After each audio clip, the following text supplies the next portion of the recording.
మత్స్యకారులు ఆర్థికంగా ఎదగాలని మంత్రి హరీష్ రావు అన్నారు. జిల్లా కేంద్రంలో ఒక గార్డెన్లో జరిగిన మత్స్య పారిశ్రామిక సహకార సంఘం సభ్యుల అవగాహన సంఘం సభ్యులకు ఆయన ఈ సదస్సులో మాట్లాడారు. మత్స్యకారులు ఆర్థికంగా ఎదగాలని రాష్ట్ర భారీ నీటిపారుదల శాఖ మంత్రి తన్నీరు హరీష్ రావు అన్నారు. జిల్లా కేంద్రమైన వయోలా గార్డెన్స్ లో జరిగిన మత్స్య పారిశ్రామిక సహకార సంఘం సభ్యుల అవగాహన సదస్సులో మంత్రి మాట్లాడుతూ చేపల పెంపకంలో మరింత ఆర్థికంగా ఎదిగేందుకు కృషి చేయాలన్నారు. ప్రభుత్వం కల్పిస్తున్న సౌకర్యాలు, పథకాలు సద్వినియోగం చేసుకోవాలన్నారు. చేపల పెంపకాన్ని పౌల్ట్రీ పరిశ్రమ వల్లనే విస్తరించి మరిన్ని సేవలు అందిస్తామని తెలిపారు. ప్రభుత్వం కల్పిస్తున్న సదుపాయాలను మరింతగా ఎదగాలన్నారు. చేపల పెంపకంపై ప్రధానంగా దృష్టి సారించడం ద్వారా సంఘాలు ఆర్థికంగా పురపుష్టి అవుతాయని అన్నారు.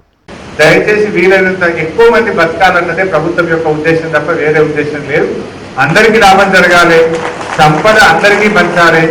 మన ముదిరాజుల్లో, మన బెస్తోళ్లలో ఉండే పేదవాళ్లకు ఎక్కువ మందికి సహాయం జరగాలన్నది మన కేసీఆర్ గారి ఆలోచన. ప్రతి హెక్టార్కు ఏదైతే మనం అనుకున్నామో దాని ఆ పద్ధతి ప్రకారంగా అవకాశం ఉన్నటువంటి చోట, ఏరియా ఉన్నటువంటి చోట చాలా ఎక్కువ మందికి కూడా మీరు సభ్యత్వం ఇచ్చి ఈ లబ్ధి ఎక్కువ మందికి జరగాలి. 10 కోట్లు వచ్చినప్పుడు ఎంతమంది ఉన్నారో 1000 కోట్లు వస్తే కూడా అంతమంది ఉండదు కదా. 1000 కోట్లు వచ్చినప్పుడు ఇంకెంతమంది బతకాలి దాని మీద. మన పిల్లలు వచ్చిండ్రు, పాపం చాలా మంది దాని మీద జీవించే కుటుంబాలు ఉన్నాయి. వాళ్ళందరికీ కూడా లాభం జరిగితే ప్రభుత్వం యొక్క ఉద్దేశం సఫలీకృతం అవుతుంది కనుక దాని మీద ప్రత్యేకంగా మా ఏడీ ఫిషరీస్ కూడా దృష్టి పెట్టాలని చెప్పి నేను కోరుతా ఉన్నా. మార్కెటింగ్ సౌకర్యం పెంచుదాం, ఎక్స్పోర్ట్స్ కూడా పెంచుదాం. మీరేమైతుందంటే బయట వాళ్ళకి అమ్ముకోవడం వల్ల మీకు రావాల్సిన లాభం మీకు వస్తలేదు.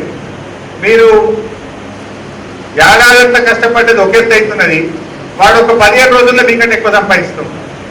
అందువల్ల మీకు ఆ పాండి కావాలి, అవునా? అవి కూడా మీకు సబ్సిడీ మీద సరఫరా చేస్తాం. ఆ పాండీలు కూడా మీకు అవి ఉంటే ఏమైతే మీరే పట్టుకొని మీరే లోడ్ చేసి అమ్మాలి. కలకత్తాకి మనం పంపాలి, హైదరాబాద్ మనం తీసుకుపోవాలి.